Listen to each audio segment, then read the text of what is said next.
to a year, so I know what I'm in for. But I'm just gonna shoot from the hip as I do. Hi everyone, how fun was that?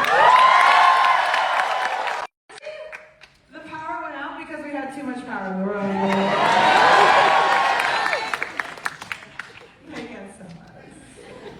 I love that. That was incredible. It was so much fun. Thank you. And thank you for traveling from all over the world. It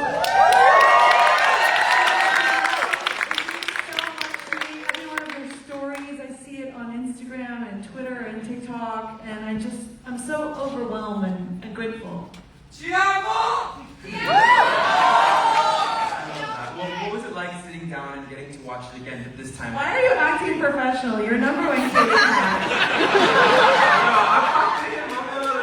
I'm talking to him. Stand on business.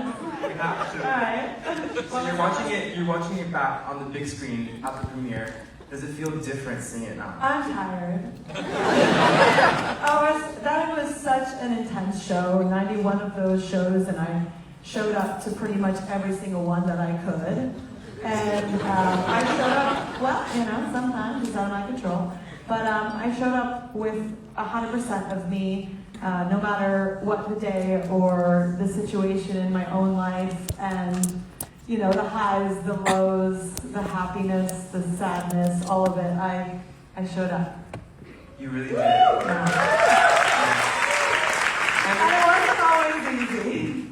I was like, that was show number 80 that you saw, and I was, constantly fighting for just, I'm 41 years young, and I'm still doing it. Yes. Yeah.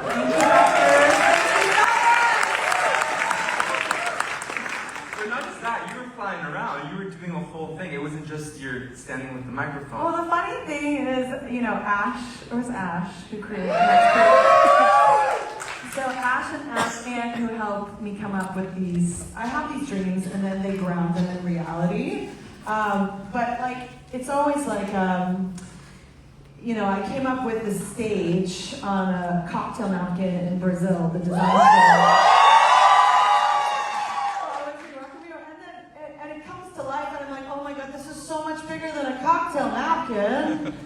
And but they make my dreams come true, and it seems like every show that I create, I'm just always challenging myself, pushing myself, and I'm just trying to give the fans what they deserve. And I think we have a really wonderful relationship where they trust me and I trust them, and I know that they work so hard to pay for these tickets, and they travel around. There's food, there's hotels, there's buses, there's all kinds of expenses, and their money is valuable, and I'm gonna give them their money's worth every time.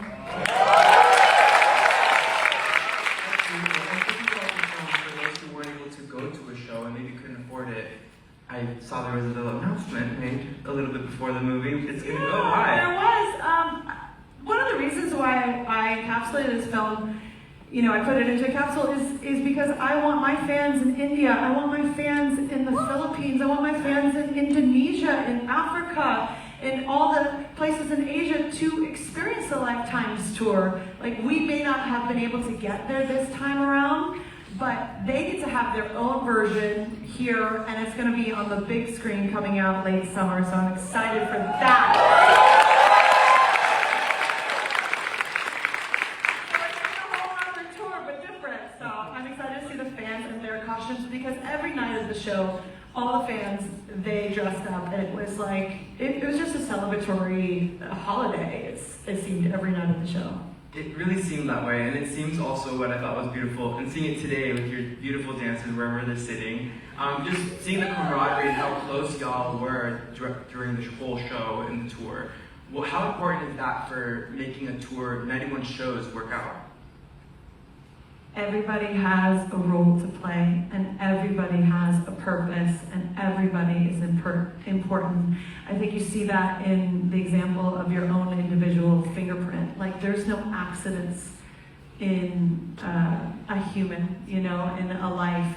And on my tour, especially when I'm touring over 100+ people going from city to city, sometimes behind the scenes things happen. Someone gets sick, someone misses a flight, blah, blah, blah. We just have to move forward. We are a well-oiled machine, but this is a machine and every part matters. And like I said at the end, this is oneness, this is community, this is what oneness actually looks like. Working in harmony for the greater good, working in harmony, for the music, for the joy, for the audience, for that energy that is so tangible. You could even feel 10% of it here tonight. Imagine what that's like in real life.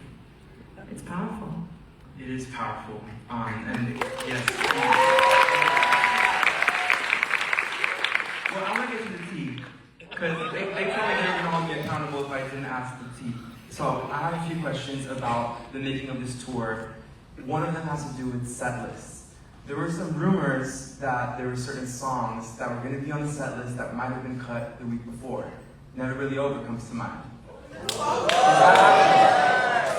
I can remember mostly everything, but I'm drawing a blank there. You know, there were a couple of songs, but it's tough because I love seeing all of them, and I always want a new record to be represented on a tour.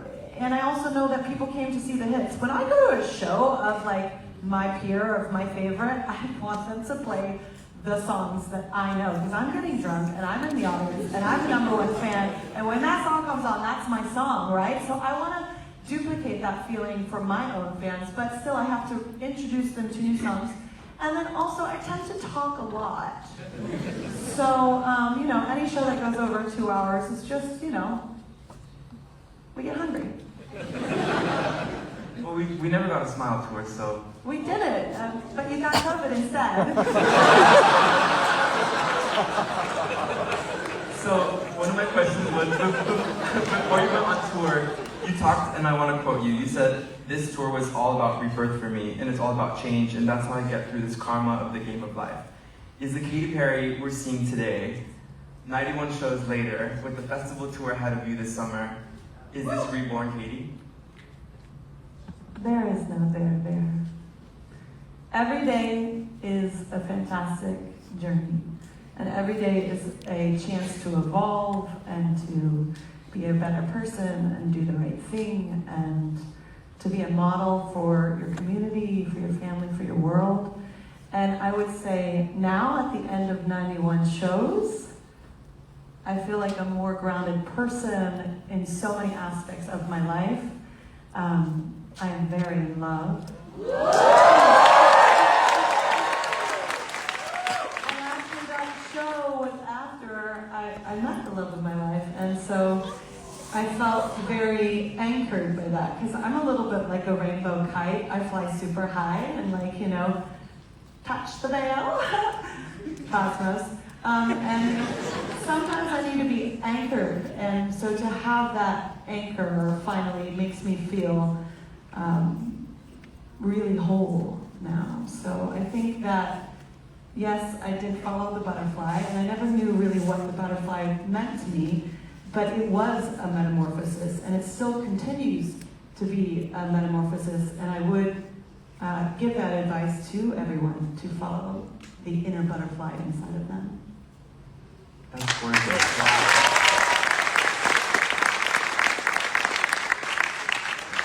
Another Katy Perry question for you. Back to that. So during the show, we got to meet Mr. Beret walking on air. Which, justice for walking on air, everyone? I mean, I think some of them are having their time. You know, time doesn't work on our little clock. It's going to have its moment. Let's talk about that. As I clocked in, y'all, let's talk about it. So it's been really interesting. Maybe you're referring to this comeback of Legendary Lovers.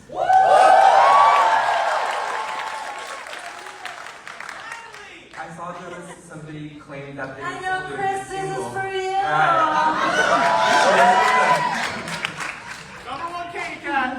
We were told that would be a single, or he was told that would be a single. I was so drunk that night. That was 12 years ago. You were 12.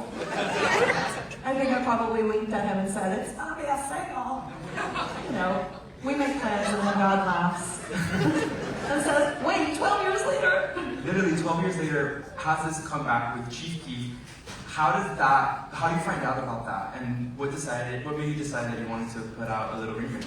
I'm just sitting at home enjoying my tea, hanging out with my daughter, and then, Cynthia calls me and she says, "Log on!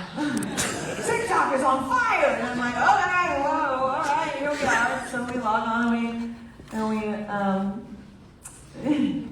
log on and lock in, and we see a wave, and I feel like something has shifted inside of me. I feel like everything has a season, everything has a time, and at 41, I'm trying all different things, and I have had so many privileges and checked so many boxes in goals and things, and climbed so many mountains. I mean, honey, I climbed Everest. I don't need to climb it again, but I will climb other mountains. And sometimes those mountains are just taking my daughter to school on a bicycle, And so there has to be balance in my life for me to actually show up as a whole human being. And now that the balance is more instated, I feel like I can really lean in. I love that so much. You mentioned your daughter. This is the first tour that she got to FaceTimed me. Oh, cute. She was like, she was yelling at me because she doesn't really understand what's going on, but all I could hear her say was, "Mom, my lollipops in the wrong cup!" Okay. Sure, let me call you after this. She is something else. She's a force. She tells me exactly what she thinks. What was that like on tour? Like, this was the first tour she got to witness. Wink, wink. It was amazing. Like, I think, as mothers and fathers, we're just modeling something to our children. And all we can hope for is that they will grow up into better versions of ourselves and themselves, right? And so I think if I'm out there living my most authentic, free, supported, empowered, smart, sexy, whole bit life, she's gonna have a pattern to follow, a model to follow. And so any parent, I think, that can actually do that, I think it's really valuable to bring your kids to work.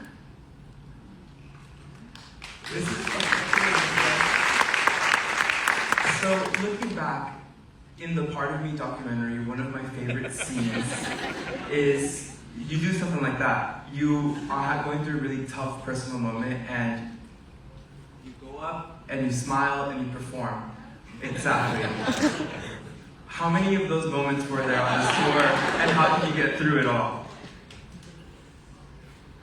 I'm different now. Your 20s are for emotions. Your 30s are for sorting them. And your 40s are for fucking not caring about them. Those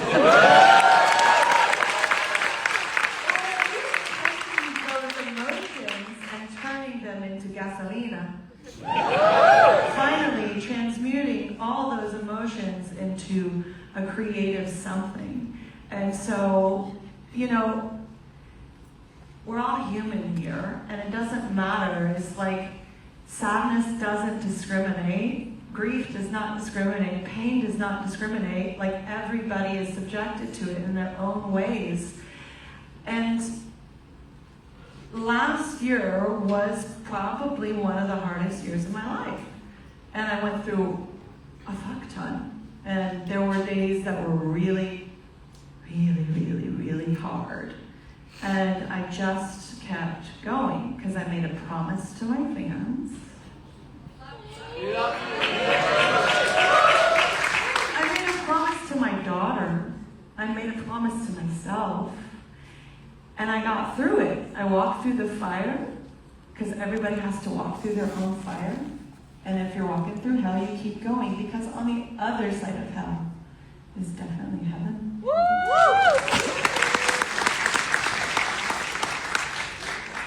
It was the most successful tour of my life, though, because it's all about how you measure success. And for me, success is not a number. It's a feeling.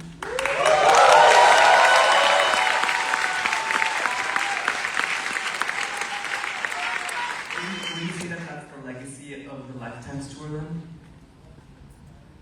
The Lifetimes tour is just a chapter in my book, and my book is only halfway written. You're good at this.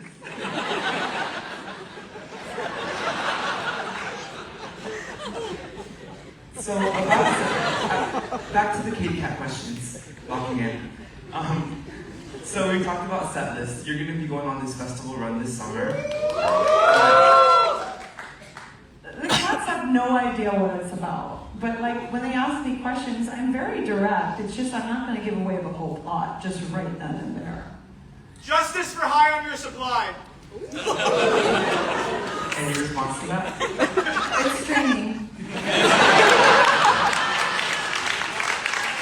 So about the festival run, I'm curious how the set list is going to shift from what we saw on the Lifetimes tour. We've already got introduced to some interesting characters, an alien-like figure, some I'm very... sorry, Galen, it's Pride, honey. Galen, that's his name, Galen.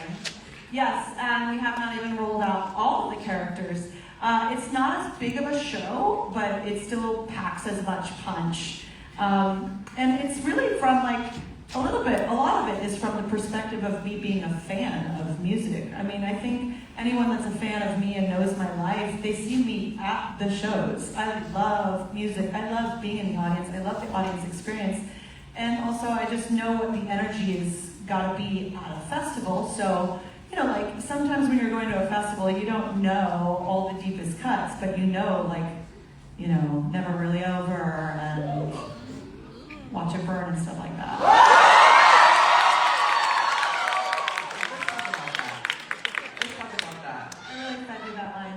Yeah, you really did. And I walked right into it. I was looking at the clock and I was like, we haven't touched on Watch It Burn.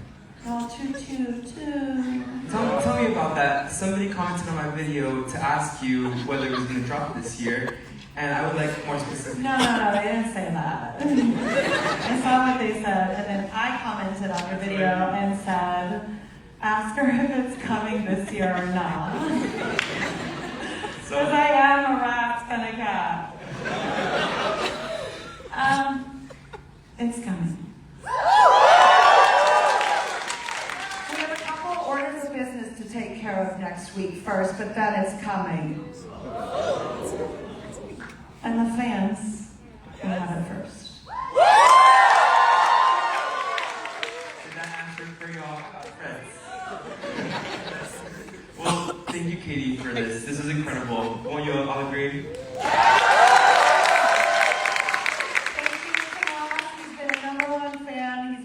Lovely to meet you for so many years, so round of applause for tonight. Thank you so much to all of my crew and my band and my dancers and my management team and my producers and everyone that worked so hard. Everybody was so integral to making this happen. Thank you, Dan, and first and foremost and last and all of it, Tribeca, we are so honored to be here. Thank you so much. This is like, we've made it.